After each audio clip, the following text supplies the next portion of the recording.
Everybody wants to make a deal and have a part of it, right? I know you and Howard and Scott are working overtime, making deals with other countries. Remember a few months ago, the press was saying, do you really have anybody of any interest? Well, we just signed with China yesterday, right?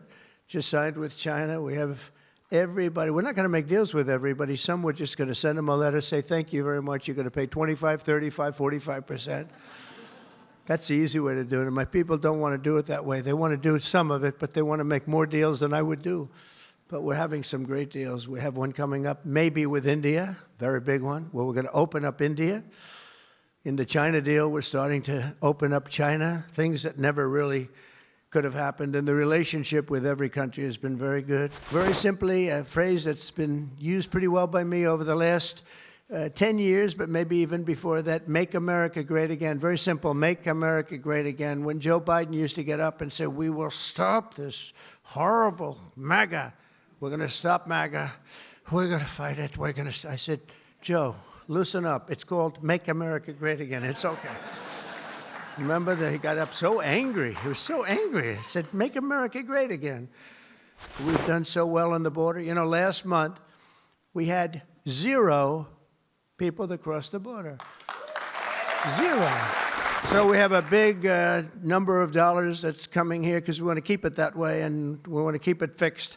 And a record number of deportations. We're bringing criminals out by the thousands. Nobody can even imagine. They let people in that were murderers. 11,888 murderers, gang members, people from mental institutions, and insane asylum. You know what that is? That's insane asylum. That's a mental institution on steroids. During the campaign, I talk about the late, great Hannibal Lecter. Do you know who that is, Hannibal Lecter? Silence of the Lambs. I'd talk about it, and the fake news would go crazy.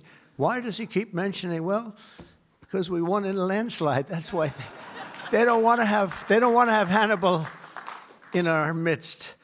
And the day I signed this bill into law, almost every major promise made in the 2024 campaign already will have become a promise kept. And that's very important. So we think of that, though. We save. And all you have to do, it's so simple. I'm explaining to this guy, and Biden extended him. That wasn't good. I'm explaining to him, you can do so much for our country. You could save $1 trillion just with a stroke of a pen. Just a little, the utterance of a sentence that we're going to be cutting. It's a shame. It's a shame. We're one of the highest. We should be the lowest. You know, with the United States of America, we'd have money coming in like at levels that they have never seen. I got a call the other day from the people in Congress because we're doing our bill. I didn't even tell you this, Mike, and they called. They said, there's something wrong with the numbers, sir. I said, what's wrong? I don't know. They're not balancing out. There's something really wrong. I said, is that a good thing or a bad thing? Well, we don't know. I said, what's the problem? We're taking in much more money than we have scheduled. I said, so far that sounds good. They said, how much is it? About $80 billion. I said, do me a favor, check the tariff line. They called me back an hour later. Sir, we've taken in $88 billion in tariffs.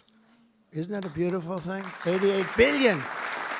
According to the Council of Economic Advisors, these reforms will protect or create more than 7 million jobs, add 3.1% to economic growth, reduce taxes for the typical American by nearly 15%, and increase take-home pay for a normal family by an incredible $13,000. All of these things are happening. And by the way, there's no inflation.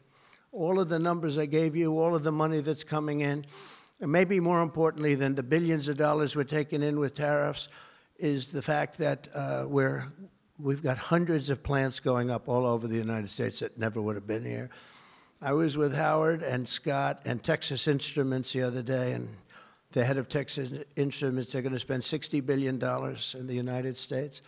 And he said, sir, please don't do it to me. And I looked at him. I knew exactly what he meant. He said, you mean tariffs, right? He said, that's right. If you ever get rid of those tariffs, you've cost me a fortune.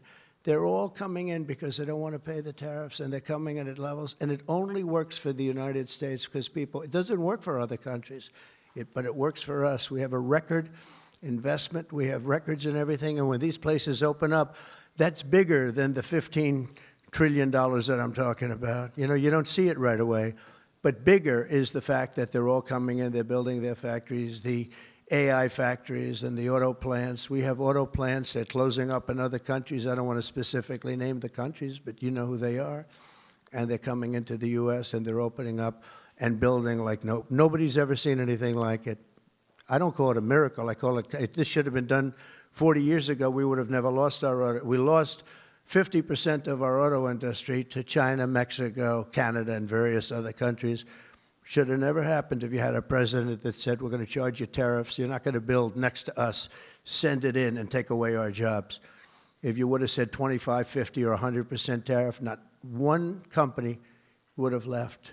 But they weren't business people. They were politicians, not very good ones, and some good ones, but some really not good at anything, to be honest with you.